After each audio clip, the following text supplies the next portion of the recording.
Petrol और diesel की इजाफी कीमतों को वापस लेने का मुतालबा करते हुए आज टीआरएस की जानिब से एहतजाज किया गया, जिसका एहतमाम रियासती वज़ीर अफजाइश मवेशियाँ थलसानी श्रीनिवास यादव ने किया।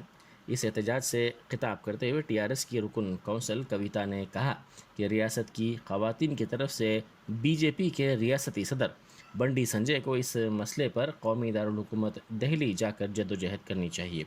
उन्होंने कहा कि मोदी हुकूमत ने पकवान गैस की कीमतों में इजाफ़ा कर दिया है, जिससे अवाम सड़कों पर आ गए हैं। उन्होंने इजाफी कीमतों को फौरी वापस लेने का मुतालबा किया।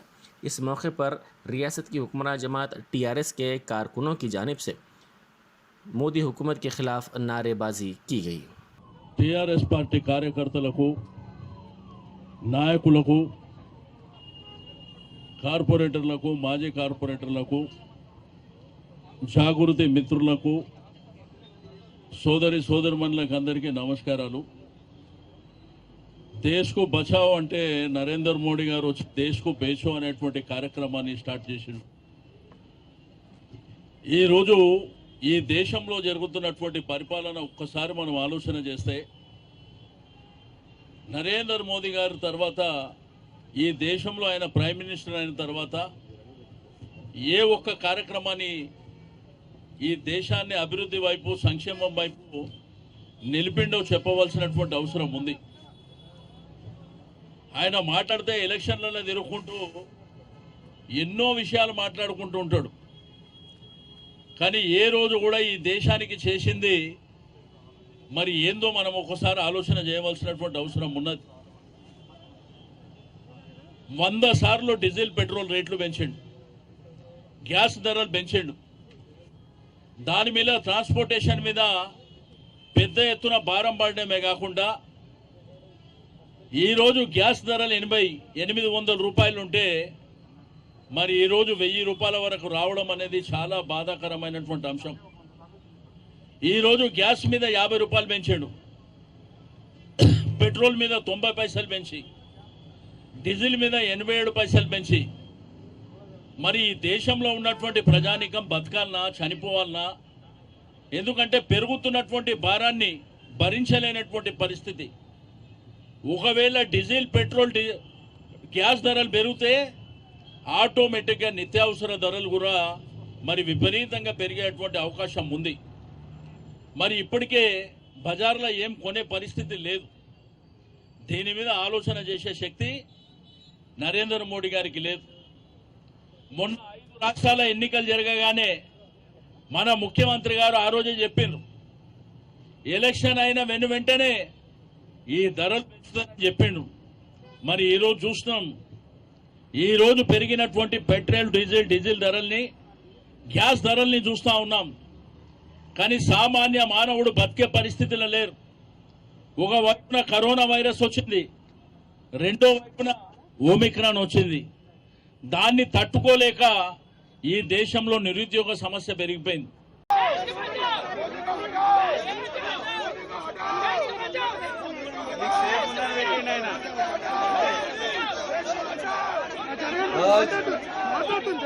पेट्रोल और डीजल के खिलाफ धरना दिया जाए। ऑनरेबल मिनिस्टर थलसानी श्रीनिवास यादव साहब, ऑनरेबल एमएलसी कविता मैडम साहब, ऑनरेबल एमएलए सुमन साहब और मेरे भाइयों बहनों, हम सब मिलकर आज यहाँ पर धरना दिया जा रहा है। आप पकवान गैस की कीमत किधर जा चुकी है, डीजल की कीमत किधर जा चुकी है, आज पेट्रोल 110 रुपए खरीदा जा रहा है।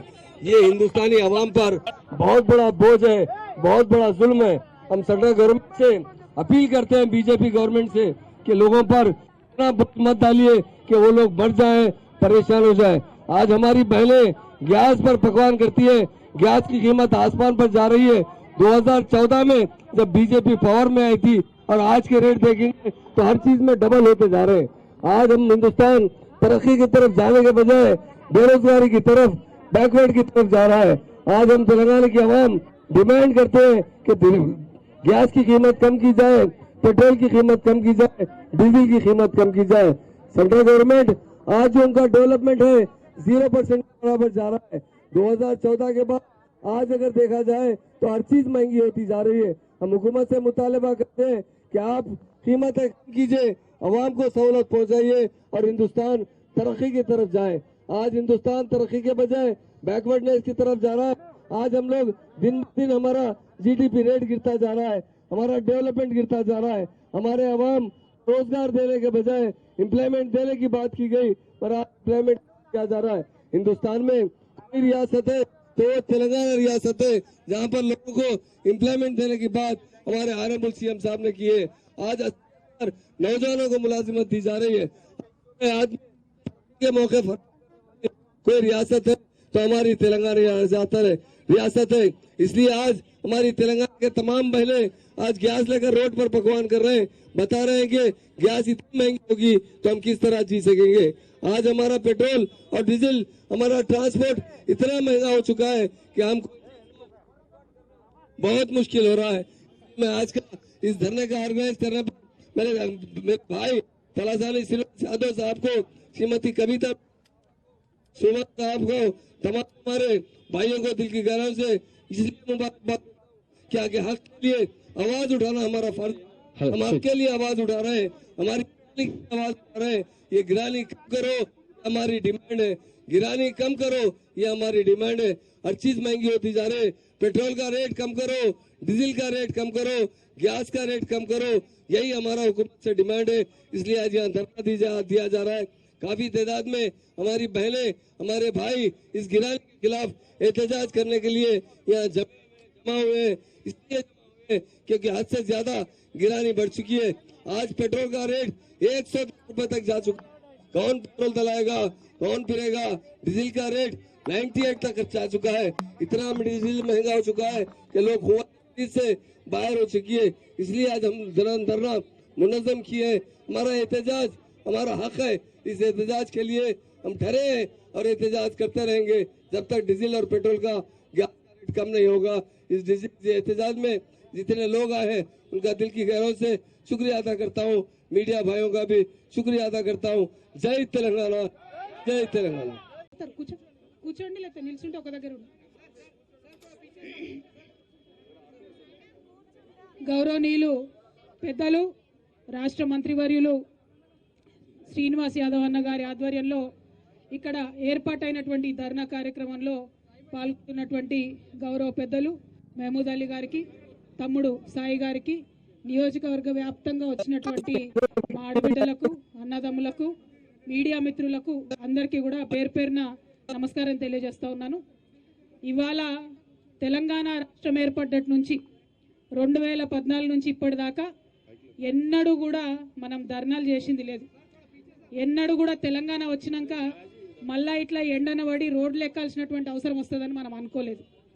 కానీ ఈ కేంద్ర ప్రభుత్వం ప్రజా వ్యతిరేక విధానాలు ఏవైతే చేపట్టిందో దానివల్ల మళ్ళా ఒకసారి మనందరం రోడ్ ఎక్కాల్సినటువంటి పరిస్థితి వచ్చింది. అది రైతుల విషయం కావచ్చు, గిరిజనుల విషయం కావచ్చు, గ్యాస్ సిలిండర్ ధరలు పెరిగేటటువంటి విషయం కావచ్చు, ఏదైతేనేమి ఇవాళ మళ్ళా మొత్తం తెలంగాణను తీసుకొచ్చి రోడ్డు మీద ఊసబెట్టినటువంటి ఘనత బీజేపీ ప్రభుత్వానికి, కేంద్ర ప్రభుత్వానికి దక్కుతుందని ఈ సందర్భంగా నేను తెలియజేస్తా ఉన్నాను. మనం ఆనాడు అనుకున్నాం తెలంగాణ రాష్ట్రం తెచ్చుకున్నప్పుడు అందరం బాగుండాలి, అన్ని వర్గాలు బాగుండాలి అని మనం సంక్షేమ కార్యక్రమాలు చేసుకున్నాం. ఇవాళ రైతులకు ఇప్పటికే దాదాపు 50,000 కోట్ల రూపాయలు మనం ఇచ్చున్నాం. కానీ కేంద్ర ప్రభుత్వం ఇవాళ మొత్తం తెలంగాణ వ్యాప్తంగా అద్భుతంగా పంటలు పండినాయి. ఆ ఒక్క పంటను కూడా, వడ్లను కూడా కొనేటటువంటి పరిస్థితి లేదు. అందుకని ఇవాళ ప్రతి గ్రామంలో కూడా రైతులు ఆందోళనలో ఉన్నటువంటి పరిస్థితి. రైతులు వడ్లు కొని డబ్బులు ఇవ్వండి అని చెప్పి మనం డిమాండ్ చేస్తూ ఉంటే బీజేపీ నాయకులు, అది రాష్ట్రంలో ఉన్న వాళ్ళు కావచ్చు, కేంద్రంలో ఉన్న వాళ్ళు కావచ్చు, అనేకమైనటువంటి మాటలు చెప్పి ఆ ముచ్చట మాత్రం చెప్తలేరు. మనం ఒకటే అడుగుతా ఉన్నాం, ఇవాళ పంజాబ్లో వడ్లు వస్తున్నాయి, అక్కడెట్లా వడ్లు కొని డబ్బులు ఇస్తున్నారో తెలంగాణలో కూడా వడ్లు కొని డబ్బులు ఇవ్వండి అని అడుగుతున్నాం. దానికి వాళ్ళు మాట్లాడతలేరు. దాంతో ఇవాళ తెలంగాణ వ్యాప్తంగా ప్రతి ఊర్లో రైతులు కూడా రోడ్డెక్కేటటువంటి పరిస్థితి ఉన్నది. మరి నిన్న మీరు చూసినట్టయితే పార్లమెంట్లో గిరిజన మంత్రి మాట్లాడుతూ మాకు అసలు ఉత్తరమే రాలేదు, గిరిజనుల రిజర్వేషన్ పెంచడానికి మమ్మల్ని తెలంగాణ వాళ్ళు అడగనే లేదు అని చెప్పి అడ్డం దిడ్డమైన మాట్లాడడం జరిగింది. దానికి అక్కడ మన ఎంపీలందరూ ప్రొటెస్ట్ చేసిండ్రు. ప్రతి ఊర్లో, ప్రతి గిరిజన తండాలో ఇవాళ మన తెలంగాణ మొత్తం కూడా అగ్గి కనబడతా ఉన్నది.